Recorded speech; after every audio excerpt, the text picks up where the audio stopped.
Society और chit fund company की जानकारी पाने के लिए सब्सक्राइब करें हमारे चैनल को। साथ के साथ हमारी बेल आइकन का बटन दबाएं ताकि हमारे द्वारा बनाई गई हर एक लेटेस्ट वीडियो पहुंचे सबसे पहले आपके पास। तो चलिए दोस्तों, चलते हैं न्यूज़ की ओर कि आज की बड़ी खबर क्या है।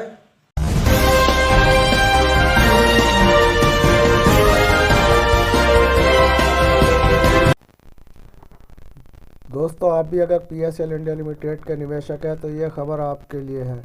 दोस्तों, जैसे कि आप जानते हैं कि सहारा इंडिया का और PSL इंडिया लिमिटेड का मामला सेबी विभाग के अधीन में था और 2016 में सुप्रीम कोर्ट का आदेश सेबी विभाग को था कि सभी निवेशकों का पैसा विद ब्याज उनको 6 महीने के अंदर अंदर लौटा दिया जाए। लेकिन दोस्तों, सेबी पैसा लौटाने में असमर्थ रही तो सुप्रीम कोर्ट ने RM लोढ़ा नाम की एक कमेटी बनाई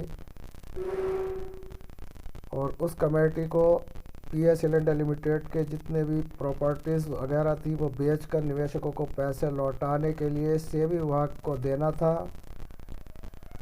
अब दोस्तों, हमारे सामने इस वक्त जो ये अपडेट निकल कर आई है, ये अपडेट बहुत ही चौंकाने वाली है।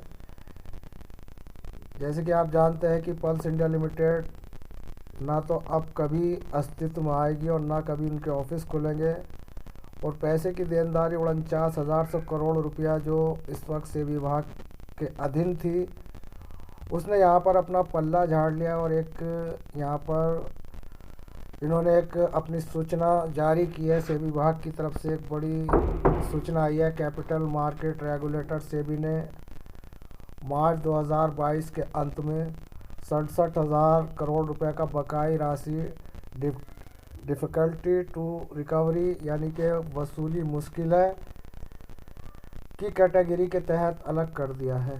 कुल मिलाकर दोस्तों, बात दरअसल ये है कि सेबी विभाग ने यहाँ पर PSL निवेशकों का जो पैसा देने का प्रोसीजर अपनी ऑनलाइन से चला रखा था। तो दोस्तों, उसमें पैसा पहले ही बहुत कम मिल रहा था निवेशकों को। 2-2.5 हज़ार, 5,000, 10,000 तक का अमाउंट ही अभी सेबी विभाग की तरफ से चालू था और ये 2018 से प्रोसीजर चालू था, जबकि सुप्रीम कोर्ट ने 2016 में सेबी को कहा था कि 6 महीने के अंदर निवेशकों का सभी पैसा दे दिया जाए। लेकिन अब सेबी की तरफ से जो ये बयान जारी किया गया है, ये अपने आप में बहुत ही चौंकाने वाला है और गैर जिम्मेदाराना है, क्योंकि यहाँ पर निवेशकों का पैसा दोस्तों 1 दशक से अटका हुआ है और सरकार ने इस पैसे को लौटाने का जिम्मा लिया था, जबकि कंपनी के एसेट देनदारी से 3 गुना ज़्यादा बताए जाते हैं।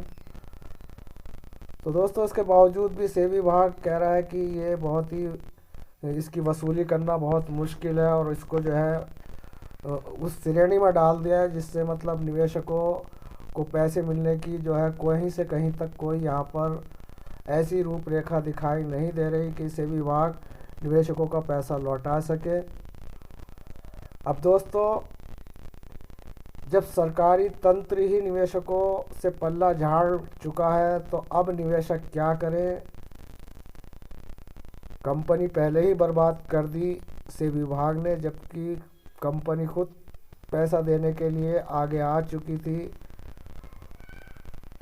क्योंकि 2018 में प्रपोज़ल भरे गए थे कि जो इस कंपनी की देनदारी कर सकता है वो कंपनी अपना प्रपोज़ल भर सकती है। लगभग 12-13 प्रपोज़ल आए। बड़ी बड़ी कंपनियों ने निवेशकों के पैसे लौटाने का जिम्मा लिया और किस तरीके से पैसे लौटाया जाएगा वो भी उन्होंने अपने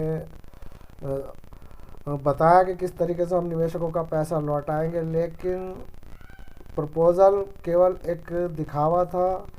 जो RM लोढ़ा ने किसी भी प्रपोज़ल को एक्सेप्ट नहीं किया। वजह ये रही कि उन्होंने कह दिया कि जो ये कंपनियां पैसे देने के लिए आगे आ रही हैं, इन पर कुछ मुकदमे चल रहे हैं। तो अब यही सब मामले को देखते हुए प्रपोज़ल जितने भी थे वो सब कैंसिल कर दिए। यहाँ तक कि PSL इंडिया लिमिटेड कंपनी का भी प्रपोज़ल गया था। उन्होंने भी कहा था कि हमारी 28,100 करोड़ रुपए की देनदारी है और हम इतने टाइम में सभी निवेशकों का पैसा दे देंगे।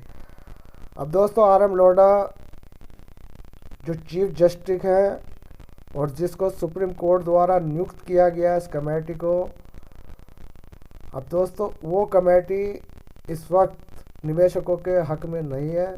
अगर निवेशकों के हक में होती तो सार्वजनिक तौर से हमें कोई ना कोई अपडेट देती। निवेशकों को इस तरीके से, जिस तरीके से सेबी विभाग ने पल्ला झाड़ बात की है कि ये जो राशि है ये बहुत मुश्किल से मतलब रिकवरी हो पा रही है, इसकी नहीं हो पा रही, तो ये पेंडिंग में डाल दिया है मामला। अब दोस्तों 10 साल तो पहले से निवेशक परेशान है।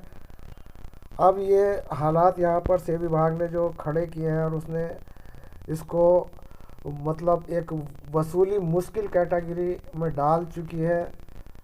अब दोस्तों ऐसे में निवेशकों का पैसा किस तरीके से मिलेगा? धरने प्रदर्शन करें तो दोस्तों धरने प्रदर्शन भी हमारे कामयाब नहीं है।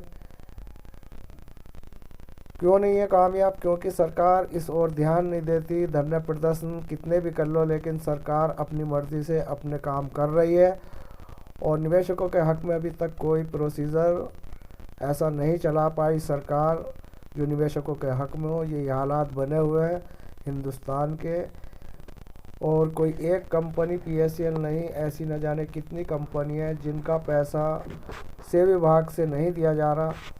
अब दोस्तों कंपनी को बंद करने के लिए तो इन्होंने बहुत जल्दी की और कंपनी को धराशायी किया, उस पर मुकदमे ठोके, उनके संचालकों को जेल भेज दिया, उनकी प्रॉपर्टियों को उर्द खुर्द तरीके से बेचा। पैसा कहाँ गया अभी तक किसी को पता नहीं। तो दोस्तों इस तरीके से पैसा निवेशकों का शायद है कि मिलना बहुत मुश्किल है, और अपने पैसे को हम किस तरीके से पा सकते हैं, हमारे सामने कोई ऐसा अभी दूर दूर तक कोई ऐसी आशा की किरण नहीं दिख रही कि जो 49,000 करोड़ रुपए की जो देनदारी, जो बहुत मुश्किल देनदारी जो सेबी पल्ला झाड़ चुकी है, तो अब ऐसे में क्या होगा? अब देखने वाली बात यही होगी। दोस्तों जो भी अपडेट आएगी हम आपके सम्मुख ज़रूर लेकर आएंगे।